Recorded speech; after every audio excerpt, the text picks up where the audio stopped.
Associate professor ADST government girls college Bundi आज Kota university Kota के syllabus के अनुसार बीकॉम पार्ट थर्ड के ADST first paper corporate and management accounting के जो चैप्टर है प्रबंध लेखांकन के उद्देश्य के बारे में वर्णन कर रहा हूँ। प्रबंध लेखांकन के उद्देश्य ऑब्जेक्ट्स ऑफ मैनेजमेंट अकाउंटिंग। प्रबंध लेखांकन का मुख्य उद्देश्य प्रबंध के कार्यों यथा पूर्वानुमान, नियोजन, संगठन, निर्देशन, समन्वय तथा नियंत्रण को कुशलतापूर्वक संपादित करने के लिए आवश्यक सूचनाएं प्रदान करना है, जो निम्न प्रकार वर्णित है। प्रथम उद्देश्य है, पहला उद्देश्य नियोजन में सहायता, हेल्पिंग इन प्लानिंग। प्रबंध लेखांकन का उद्देश्य नियोजन में सहायता करना है। हमें जो भी कार्य आगामी अवधि में करने हैं उनके विभिन्न घटकों के लिए पूर्वानुमान निर्धारित करना और उन पूर्वानुमानों के आधार पर नियोजन करना होता है।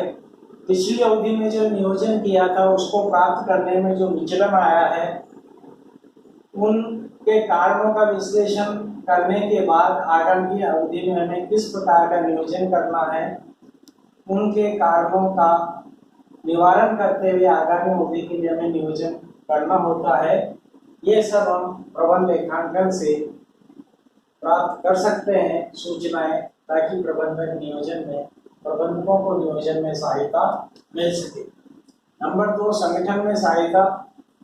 प्रबंधकों का कार्य संगठन करना भी है, पर प्रबंध के लेखांकन द्वारा ये निर्धारित कर दिया जाता है कि किस प्रकार के संगठन में कौन कौन से उत्तरदायित्व केंद्र होंगे, कौन कौन लोग उत्तरदायित्व संभालेंगे, वो किन किन कार्यों के प्रति जवाबदेह होंगे। जब ये सारी चीजें प्रबंध लेखांकन के द्वारा हमें स्पष्ट रूप से कह दी जाती है तो प्रबंधकों को प्रबंधन करने में, संगठन करने में सहायता मिलती है। फिर प्रबंध लेखांकन के द्वारा प्रबंधकों को समन्वय में सहायता मिलती है। नंबर 3, समन्वय में सहायता, हेल्पिंग इन कोऑर्डिनेशन के विभिन्न प्रबंधकों के बीच में, विभिन्न कर्मचारियों के बीच में, विभिन्न उत्पादन केंद्रों के बीच में, विभिन्न उत्पादन केंद्रों में संपादित की जाने वाली विभिन्न क्रियाओं और उत्पादन घटकों के संबंध में कौन कौन व्यक्ति कार्य करेंगे, कौन कौन जिम्मेदार होंगे और उनका कार्य किस प्रकार चल रहा है, उनके समन्वय में क्या क्या कमी आ रही है, ये सब चीजें प्रबंध लेखांकन के द्वारा परिलक्षित होती है तो प्रबंधकों को समन्वय करने में सहायता मिलती है। फिर अगला उद्देश्य है प्रबंध लेखांकन का कि हमें प्रबंध लेखांकन क्यों अपनाना चाहिए कि संप्रेषण में सहायता, हेल्पिंग इन कम्युनिकेशन। प्रबंध लेखांकन के द्वारा प्रबंधकों को इस प्रकार की सहायता की जाती है कि वो समन्वय की प्रक्रिया निर्धारित कर ले कि कौन कौन अधिकारी किन किन कर्मचारियों तक सूचना भेजेंगे, कौन कौन से कर्मचारी ऊपर के अधिकारियों तक सूचना भेजेंगे, सूचनाएं किस प्रकार की होगी और उनमें क्या क्या तत्व वर्णित होंगे। तो ये सब चीजें जब प्रबंध लेखांकन के द्वारा हमें प्रबंधकों को प्राप्त हो जाती है तो प्रबंधन में प्रबंधकों को सहायता मिलती है संप्रेषण के अंतर्गत। संप्रेषण हेतु सहायता मिलती है। नंबर 5, नियंत्रण में सहायता, हेल्पिंग इन कंट्रोल। तो प्रबंध लेखांकन के द्वारा सारी सूचनाएं प्रबंधकों को दी जाती है कि किस किस एक्टिविटी के अंतर्गत क्या क्या प्लानिंग की थी और उस प्लानिंग के अंतर्गत क्या क्या कार्य संपादित हुए हैं और कार्यों के संपादन के पश्चात क्या क्या परिणाम रहे हैं और उन परिणामों में क्या कमियां रही है, कौन से परिणाम अधिक प्राप्त हुए, कैसे विचलन प्राप्त हुए हैं, किस तरह का बजट था और बजट से वास्तविक परिणाम किस प्रकार विचलित हुए हैं, यानी कि वास्तविक परिणाम प्रबंध के पक्ष में है या विपक्ष में है। जब ये सारी सूचनाएं प्रबंध लेखांकन के द्वारा प्रबंधकों को मिलती है तो उनको नियंत्रण करने में सहायता मिलती है कि इनमें से कौन कौन से कारण ऐसे हैं जिनके ऊपर नियंत्रण किया जा सकता है और कौन कौन से कारण ऐसे हैं जिनके ऊपर नियंत्रण नहीं किया जा सकता है और उनसे प्रभाव बढ़ाए जा सकते हैं। तो इस प्रकार नियंत्रण में सहायता मिलती है। फिर अगला, अभिप्रेरण में सहायता। के कर्मचारियों को प्रबंध लेखांकन से पता चल जाता है कि किन किन कर्मचारियों के द्वारा कितनी कितनी कार्यकुशलता एवं उत्पादकता के द्वारा कार्य किया गया है, कार्य क्षमता और कार्य कुशलता के द्वारा उत्पादन किया गया है, और अब उनकी कार्य क्षमता अगर बढ़ानी है तो किन किन कारणों से बढ़ाई जा सकती है, कैसे कैसे बढ़ाई जा सकती है, क्या क्या योजनाएं चला करके बढ़ाई जा सकती है।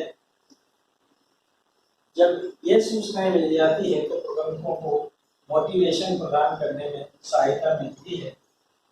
और फिर है वित्तीय सूचनाओं के विश्लेषण और निर्वचन में सहायता। तो प्रबंध लेखांकन के अंतर्गत हमें वित्तीय लेखों से समस्त वित्तीय सूचनाएं मिल जाती है कि इस अवधि के अंतिम खाते किस प्रकार के हैं, P&L अकाउंट और बैलेंस शीट किस प्रकार के हैं, और विभिन्न प्रकार की जो इनसे संबंधित सूचनाएं हैं वो किस प्रकार की है, और प्रबंध लेखांकन के द्वारा सुझाई गई विभिन्न सूचनाएं और किस प्रकार की है। प्रबंध लेखांकन के द्वारा उन समस्त वित्तीय एवं गैर वित्तीय सूचनाओं का विश्लेषण एवं निर्वचन किया जाता है और प्रबंधकों को एक परिणाम प्रस्तुत किए जाते हैं जिससे प्रबंधक आगामी योजनाएं बना सकते हैं। तो वित्तीय सूचनाओं के विश्लेषण निर्वचन में प्रबंधकों को सहायता मिलती है।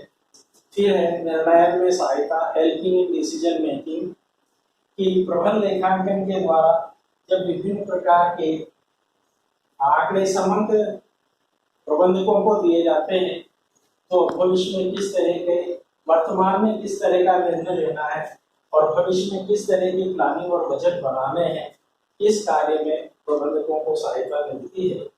फिर प्रतिवेदन में सहायक, जब प्रबंध लेखांकन के द्वारा सारी वित्तीय सूचनाओं का विश्लेषण निर्वचन प्रस्तुत कर दिया जाता है, गैर वित्तीय सूचनाओं का विश्लेषण एवं निर्वचन प्रस्तुत कर दिया जाता है, और किस तरीके से नियोजित या प्रमाणित या बजटीय समंकों से वास्तविक समंक किस तरीके से विचरण कर रहे हैं, सकारात्मक है या नकारात्मक विचरण है। जब ये सारी सूचनाएं प्रबंध लेखांकन के द्वारा प्राप्त हो जाती है तो प्रबंधकों को रिपोर्टिंग करने में या रिपोर्ट बनाने में या वार्षिक रिपोर्ट बनाने में आसानी रहती है। फिर है जवाबदेही निर्धारण में सहायक, जब सारी सूचनाएं प्राप्त प्रबंध लेखांकन के द्वारा जब सारी सूचनाएं वित्तीय सूचनाएं प्राप्त हो जाती है, उनका विश्लेषण निर्वचन प्राप्त कर लिया जाता है, विभिन्न प्रकार के निर्वचन विचलन प्राप्त कर लिए जाते हैं, कौन कौन व्यक्ति जिम्मेदार है, कौन कौन जिम्मेदार नहीं है, इन सूचनाओं को किस तरीके से सुधारा जा सकता है। जब इतनी सूचनाएं मिल जाती है तो कौन उस लागत इकाई के ऊपर या लागत केंद्र के ऊपर या उस विभाग में कौन कौन व्यक्ति कार्यरत रहे हैं, उनकी जवाबदेही निर्धारित की जाती है और भविष्य में उन कार्यों का सही नियोजन किया जा सकता है। तो इस प्रकार प्रबंध लेखांकन प्रबंध के समस्त कार्यों के लिए आवश्यक सूचनाएं प्रदान करता है ताकि प्रबंध के सभी कार्य सुचारू रूप से चलते रहें। धन्यवाद।